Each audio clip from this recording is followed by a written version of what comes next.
see that we like to grace our tables with. But indeed, the chimpanzee named Ham, who went to space today back in 1961, traveled at 158 miles above this tiny little blue planet of ours.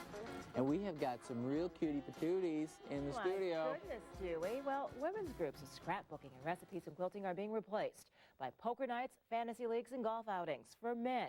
It's all part of Milwaukee's Stay-at-Home Dads Network, and it's growing. Jason Coughlin and his 4-year-old daughter, Rachel, and his son, 1.5 years old, Kevin, joined us this morning. Good morning. Thank you so much. No problem. You started this 3 years ago about. It was something that I thought needed to be done not only for myself, but for the other dads in the area that maybe didn't have the resources of families or friends to hang around with during the day. I got to ask you first, did you dress, Rachel? I did. One of the horrors of my life is when my younger brother was born and my mom was in the hospital and my dad had to dress me for school and do my hair. Although, don't talk about the hair. Yeah, it was just like, oh my gosh, my dad did this to me. So that's pretty impressive in and of itself. Was the decision to be a stay-at-home dad, was it a tough one? Not for us. I know it is for a lot of dads, but we knew that one of us wanted to be at home, and it just suited me much better. My wife's a lot more career-oriented. She works at Northwestern Mutual, and I just am a lot more suited for the job. Now, Rachel, do you help Daddy?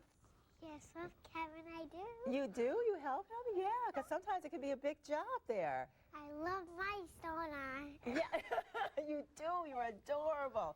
She's cut out for TV. We've been practicing. Yes. Now, were you surprised at the number of other dads that are staying home? Well, I got involved with some of the other dads groups around the country in Minneapolis and Chicago, and when I first got involved, they said that it might take a lot of time to get involved with a lot of the dads, and we've doubled just about every year. We went from 3 dads in a living room to we have almost 200 dads on the list now. And so it is a full-time job. Like, I'm just so impressed. I mean, a 4-year-old, a 1.5-year-old, and you're doing it. It's challenging, but it's the most rewarding thing I've ever done for sure. Mm-hmm. But we have our long days, but in general, they're very good kids and they're fun to be around for sure. Now, for any parent, I know it is when we have parents, working parents here, it's tough because you have a career that you've put so much time into.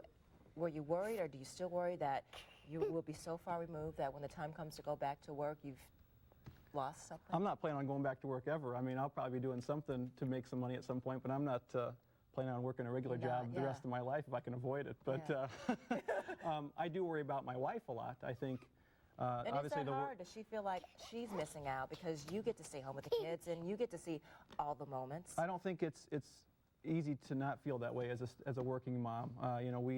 A lot of us dads do our best to get them involved and make them feel like they're. I send a lot of emails with pictures and make a lot of phone calls during the day to keep her involved and make her feel like she's participating in everything. What's the toughest thing being a stay-at-home dad? I think for a lot of dads, it's the isolation of not having a network of other dads to hang around. Because when you show up, I mean, is it the stereotype? You show up in the minivan with the kids, and there are all the other soccer moms, and then here you are. There is some bit of that. A lot of dads have dealt with that. Do you become counselor? Because I'm thinking a lot of wives are just like, if my husband did half the things you did at home. I get a lot of that, especially when the moms find out that I'm a domestic animal, that my expertise is the house. They look at me and just they cannot believe it. So, but I truly enjoy that part of it, and that keeps me going during the day for sure. Your side business, a workshop for men. I wouldn't call it a workshop. I mean, we do a lot of things on the side to help out the dads that are having problems with things.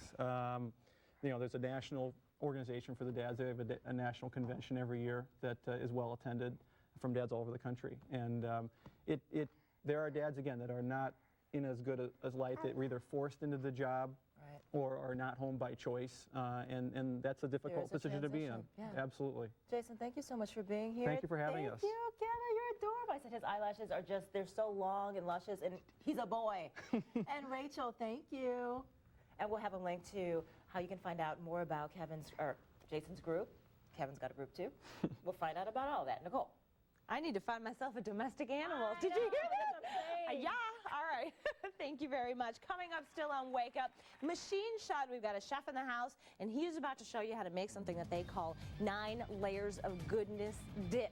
It is sure to keep your hungry football fans happy. That's coming up after the break. And Gus checking out some fine digs over at Bayshore this morning. Good morning, Gus. That's right. We're at Neroli Salon and Spa. We showed you downstairs. This is the spa area. It's not quite finished yet. This is one of the locker rooms. And is this a fabulous place to help you feel good? Tell you all about it when we come back in a moment or two. Stay with us. Dial 211 when you need help getting connected to community resources. Order in the court. The Fox 6 Court of Justice starts week.